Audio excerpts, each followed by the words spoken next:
I just turned 25, and to help me determine what I want for the next 10 years of my life, I asked a few people who I admire to write letters to their younger selves to learn from them. This is how that went. Today's episode is brought to you by our friends over at FX Pesa. Whether you are a beginner in trading or you are an expert trader, FX Pesa offers you easy access to a trading account 24/7 straight from your device, that you do not miss out on any trading opportunities. Click the link down below in the description bar to find out more about FX Pesa and to sign up for a live account. You can also open a demo account which allows you to practice for free. Now back to the podcast. Hey guys, and welcome to A Letter to My Younger Self, a podcast that encourages you to work hard, have good intentions, and most importantly, to trust the process. Now, I'm not sure how these episodes are going to roll out, but by now I have read quite a few letters. And one thing that I've noted is a lot of people concentrate on their careers, which I mean is understandable because we're really a generation that is obsessed with securing the bag. Now, today's guest is an award-winning journalist. His name is John-Allan Namu. And being an award-winning journalist, I personally expected him to really concentrate on his career and take us through, being an award-winning journalist. But he went through a different route that I personally quite enjoyed. So today we're going to be hearing about John-Allan's personal life and decisions and choices that he made along his journey to get to where he is today. Welcome, John. Thank you. I didn't know that you enjoyed the letter. I didn't know that guys were focusing on that. I did. But the one thing is that the first thing when I got the letter, I read it 3 times or 4 before I could analyze it and understand it. So I'm just curious to know, is this how you speak to yourself? What? In parables, in puzzles, when you're talking to yourself in your head? Well, yes. Mm-hmm. I many times when I try and express myself, an expression, like a saying, mm-hmm, that helps me sort of make sense of what I'm trying to say will pop into my head. Maybe one will come in the course of this conversation, yeah, but it's not at the like I have Chinua Achebe in my in my head. It's, I don't know, I guess it's just a way of trying to explain things to myself and to other people. That just makes it easier. So that's why it was difficult. You're like, this is like a composition. I was like, wow. You know how they used to ask, the curtains are blue. Explain why the writer said the curtains are blue. In my head, I'm like, the curtains are just blue. Why is there a reason the curtains are blue? So yeah, exactly like that. So you can go ahead and read the letter to us. I have so many questions to ask. So I'm reading the entire letter? Yes, please. Ooh, okay. It's 2007. You're now 24. This is a big year for you. No longer the intern at the office. You have paid a few of your dues at work, and now you are more or less ready for bigger things. You won't see it, but the confluence of your coming of age as a young reporter and the events you'll witness aren't just coincidence. God planned it that way. But you're young, so you overestimate just how much you have to do with and where you are at that point. That's a mistake you don't need to make. Living on your own now, you don't need to go to church. Mom isn't there to tell you to do so. This freedom means that you can have work during the day and drinks and a wild night after. Interestingly, all the freedoms you yearn for are exactly the ones that you must be temperate with now. Work will keep you out of harm's way for the most part, thank God. But again, that is you thinking that you have more to do with you not keeping the company that your freedom would allow you to. I can get why you were talking about. That's a sentence and a half. I don't know. I thought about it differently in my head. I hope you're getting the picture now. Everything that has fallen into place has more to do with the path you are destined to take over the next few years than your efforts in deliberately choosing to be on that path. So this letter isn't about the quickest way up the rung. It's about being intentional. Read this letter carefully. 37-year-old you is given to analogies and parables, but you're good at reading between the lines, so I know you'll get it. Do I keep going? Yeah. Okay. The thing about being 24 is that you now feel a sense of completeness that you hadn't before. School is done, work's going fine, and your relationship is flourishing. No time to pay attention to those untended corners of your life. Big moves need to be made, right? The unction you feel to succeed is important. It'll drive you to do things you never thought you could. But it is more than okay to take a step back and examine the entire picture that you're painting. Better yet, think of yourself as a brand new jigsaw puzzle whose pieces are sealed inside a box. On the box, what people see is a picture of a complete jigsaw puzzle. The better looking, the more intricate it is, the more interesting it is for people to look at, the more interesting it is to people looking at this box. Don't be one of those people examining yourself as complete. What you're seeing is a picture of what you think you can become. You haven't yet opened the box. When you do, you'll find hundreds of pieces. The ones that connect to work will be the brightest, biggest, and easiest pieces to fit together. So the temptation is to start fitting them together first. They'll all connect, so then you feel a sense of achievement, of progress. What you should be doing is, rather than going for the big pieces of the puzzle, spread every piece out in front of you. Take your time to examine each piece. Try to figure out what parts generally go together. Work, the dunda, even your relationship can wait. Your faith, for instance, will be in the shape of those complex-looking pieces that seem not to fit into anything. But when not put together, will leave a huge hole in the jigsaw. I just have to say, there's a huge amount of jigsaw analogies here that I just need to explain. Okay. I was writing this letter at a time when I was thinking of a present for one of my kids. And jigsaw puzzles were that. How old is the child? Child or children? The one who was getting the puzzle. Oh. He was, so I wrote this mid last year. Yeah. Yeah, so he was turning 11.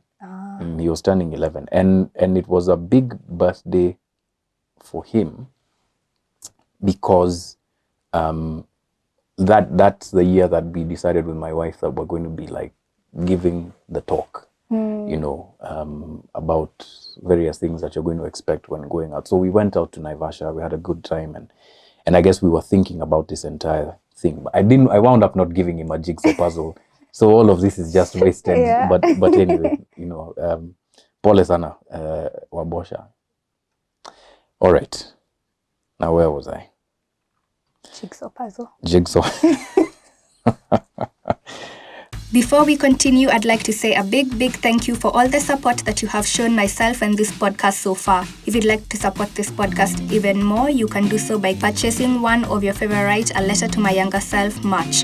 We have journals, and these journals have quotes as well as thought-provoking questions that will be able to guide you in your own personal journey. We also have mugs that look like this. We also have bags, webcam covers, and a lot more. What I will do is I will leave a link down below in the description box where you can go and check this out for yourselves. Now back to the podcast. All right. Work, the dunda, even your relationship can wait. Your faith, for instance, will be in the shape of those complex-looking pieces that seem not to fit into anything, but when not put together will leave a huge hole in a jigsaw. Those parts take time to understand. I meant to say, those parts take time. Understand those pieces. Their shapes, edges, and nooks are difficult to decipher. Take your time with those. Ask for help if you can't figure them out on your own. Do not ignore these pieces, because they don't just fall into one place once everything else fits. It's actually the other way around. I can almost forgive you for believing that you can ignore this part of your life. I only just rediscovered these pieces. Make sure that they fit together right side up, even if it takes you a while. It'll be worth it. It'll certainly make things a hell of a lot easier for me. Then, there are your values. Also worth taking time to understand. That freedom I had mentioned is important here. Use the freedom to truly show who you are. No one is looking, so now is the time to truthfully ask yourself, why is it that you want to party? To hang out with your very cool friends and be at the best parties, to be about that life. The hype tells you that you're young and this is what you're supposed to be doing now, but do everything in moderation.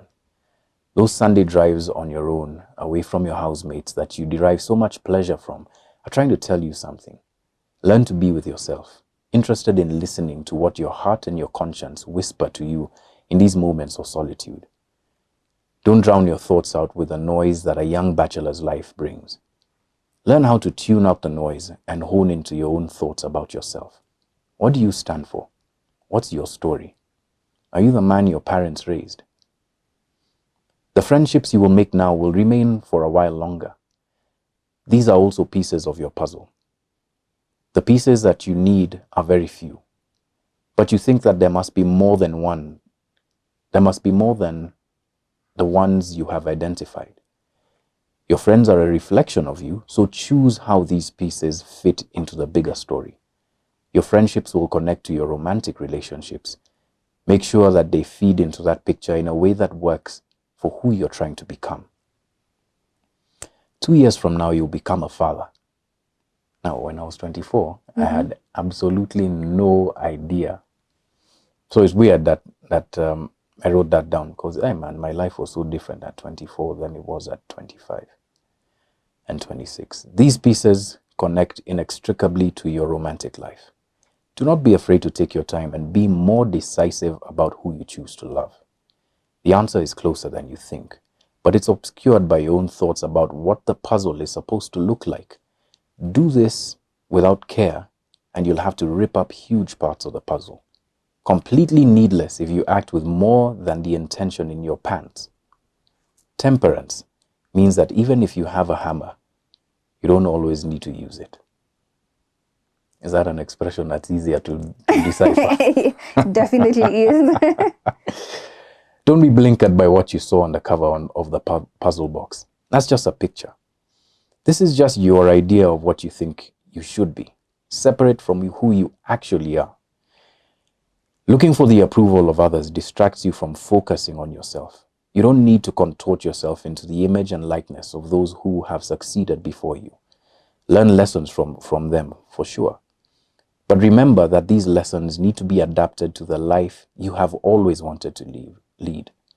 You know what that is, so I don't need to remind you.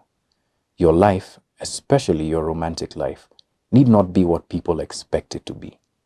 There's more joy in following your heart to the person that it leads you to than you will ever know. I'm not worried about this part though. Eventually, you do get the girl of your dreams. Find the time to be with your family.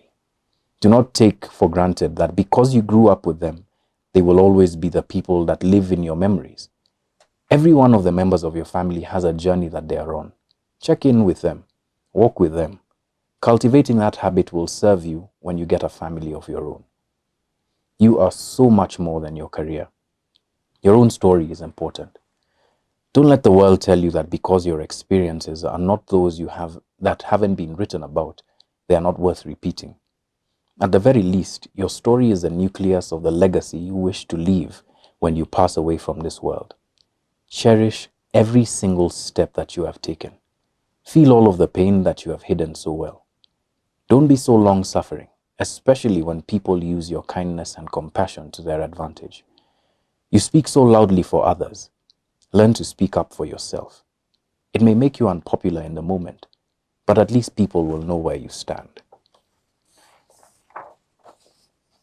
Some of the things you are reading here, you already know. Have the courage to go beyond the bowlines of knowledge alone. Act on what you know. Live your life unencumbered by fear. I'll be here waiting for you. Wow. You can catch all the other episodes by visiting the website listed in the description bar. There, you will find my conversations with my other guests, Chimano, Eli Mwenda, Safia Abdi, Winnie Okoth, Karun, Foy Wamboi, and Wandia Gishuru. Each guest shares a letter to their younger self, why those moments were impactful in their lives, the lessons they learned, and the vision they have for their future self.